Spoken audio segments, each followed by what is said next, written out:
अस्सलाम वालेकुम। आज मैं जो बात करूंगी वो मस्कुलर डिस्ट्रॉफी के ऊपर बात करूंगी। इसके ऊपर इंशाल्लाह हम 2-3 सेशंस करेंगे क्योंकि ये मोस्ट कॉमन पाई जाने वाली डिसेबिलिटी है और इसमें मसला ये होता है कि अक्सर वालिदैन को इसमें तशख़ीस करने में और ख़ास तौर पे जो हमारे प्रैक्टिशनर्स हैं उनको भी तशख़ीस करने में काफ़ी मसला आता है क्योंकि कुछ इसकी इलामात ऐसी होती हैं जो फ़ौरी तौर पे पहचानी नहीं जाती हैं और वालिदैन को इस पे तशख़ीस करते हुए और फिर इसके इलाज तक पहुँचते हुए कुछ मुश्किलात पेश आती हैं और इस दौरान में बच्चे का वो जो काफ़ी टाइम पीरियड होता है वो ज़ाया हो जाता है डेवलपमेंट का। अच्छा, ये जो मस्कुलर डिस्ट्रॉफी है इसको आम तौर पे पट्ठों की बीमारी कहा जाता है और ये मौरूसी होती है। मौरूसी से मुराद ये है कि ये वालिदैन की तरफ से आती है बच्चों में। अच्छा, इसमें सबसे ज़्यादा जो इफेक्टिव हैं वो लड़के होते हैं और जो माँ है वो कैरियर होती है, यानी माँ के अंदर इसके जो एक्स क्रोमोसोम्स हैं वो मौजूद होते हैं जो फिर आगे बच्चों में आते हैं और ख़ास तौर पे बेटे में आते हैं। बेटियों में या लड़कियों में बहुत कम पाई जाती है लेकिन आम तौर पे बहुत कम देखी गई है। अच्छा, इसमें अब मज़ीद जो कई तरह की इकसाम हैं जिसमें हम अगली वीडियो पे बात करेंगे। आज जो मैं बात करने जा रही हूँ वो इसकी चंद इलामात जिस पे तशख़ीस की जा सकती है। इसकी जो कुछ एक बहुत कॉमन इसकी जो एक टाइप है जिसको ड्यूशेन मस्कुलर डिस्ट्रॉफी कहते हैं, उसकी इलामात अर्ली एजेस में ज़ाहिर होती हैं, यानी बच्चे की 2 से 3 साल की उम्र में उसकी जो इलामात हैं वो ज़ाहिर होना शुरू हो जाती हैं। लेकिन वालिदैन को मसला क्या होता है, चूँकि ये इलामात 2-3 साल की उम्र में ज़ाहिर होती हैं, 1 साल तक आम तौर पे बच्चे की जो डेवलपमेंट है वो नॉर्मल होती है, यानी उसके जो डेवलपमेंट पैटर्न्स हैं जिसको हम कहते हैं कि बच्चा वक्त पे जो है वो गर्दन संभालता है, उठना सीखता है, बैठना सीखता है, चलना सीखता है। लेकिन 1 साल या 1.5 साल की उम्र में आहिस्ता आहिस्ता उसकी जो इलामात हैं वो ज़ाहिर होना शुरू होती हैं। उसमें सबसे पहले इलामत ये है कि बच्चा जो है वो उसमें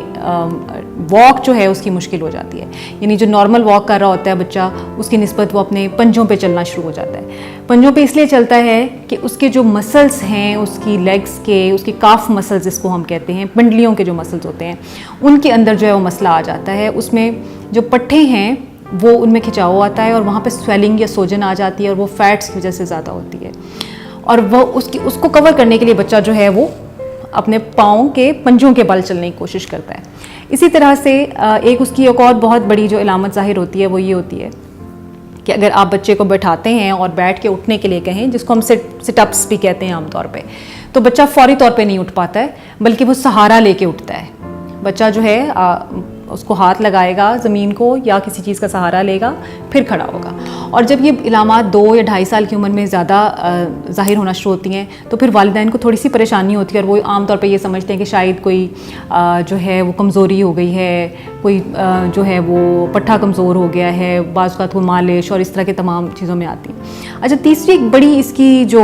इम्पॉर्टेंट फैक्टर है जिसे हम इसकी तशख़ीस कर सकते हैं या वालिदैन जान सकते हैं वो ये है कि बच्चा जो आम फिज़िकल एक्टिविटीज़ है उसमें बहुत ज़्यादा थकना शुरू हो जाता है। यानी अगर आप आम बच्चे को देखें जो कि सेहतमंद बच्चा होता है जिसका ऐसा मसला नहीं होता है, वो भागने दौड़ने में, ऐसे जो खेल हैं उसमें बहुत ज़्यादा खुश रहता है, बल्कि बच्चे तो टिक के नहीं बैठते ना, बच्चे तो हर वक्त दौड़ते भागते रहते हैं और अगर कोई बच्चा टिक के बैठा हुआ तो हम समझते हैं कि ये कुछ बीमार है। तो ये बच्चे जो बैठ के खेलने वाले खेल हैं उसमें ज़्यादा दिलचस्पी लेते हैं और जो ऐसी एक्टिविटीज़ हैं जिसमें उन्हें चलना फिरना पड़े, भागना पड़े, उसमें ये जो है अवॉइड करने की कोशिश करते हैं और खेल वगैरह जो फिज़िकल एक्टिविटीज़ हैं स्कूल की उसमें से भी अवॉइड करते हैं। तो ये कुछ तशख़ीसात हैं जो कि अर्ली एज के ऊपर अगर वालिदैन इसको समझते हैं और उन्हें ये लगता है कि ऐसा कुछ बच्चे के साथ आ रहा है तो फिर उन्हें अपने डॉक्टर से रजू करना चाहिए या जो एजुकेशन के कंसल्टेंट्स हैं या साइकोलॉजिस्ट हैं जो कि उनके इर्द गिर्द हैं उनसे कंसल्ट करें। अच्छा, साइकोलॉजिस्ट की ज़रूरत इसकी इब्तिदा में नहीं पड़ती है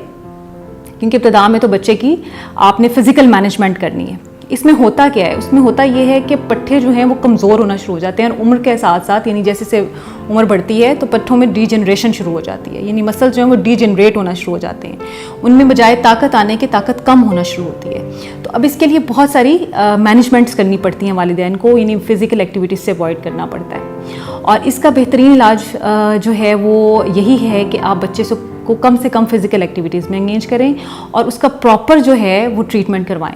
अब ट्रीटमेंट जो है उसके लिए आपको सबसे पहले एक तो उसका डायग्नोसिस कंफर्म करना है, ठीक है। कुछ इलामात मैंने इब्तदाई बता दी, वो अगर आ जाती हैं तो आप उसको देख लीजिए और उसके बाद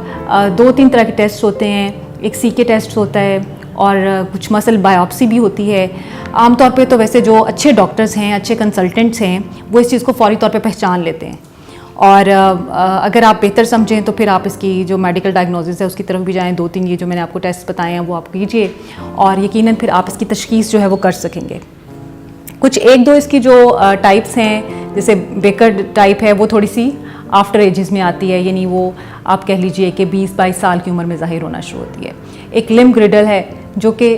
थोड़ी सी 40-45 की एज में जाके आती है। तो उसकी इलामात जो हैं वो भी तकरीबन ऐसी ही होती हैं कि मसल्स जो हैं वो वीक होना शुरू हो जाते हैं। बहरहाल हम इसके ऊपर नेक्स्ट वीडियोस में मज़ीद तफसील से बात करेंगे। और अगर आप समझते हैं कि आपको इसके ऊपर कोई ख़ास अपने हवाले से कुछ कंसल्टेशन चाहिए तो आप उसके लिए भी रब्ता कर सकते हैं।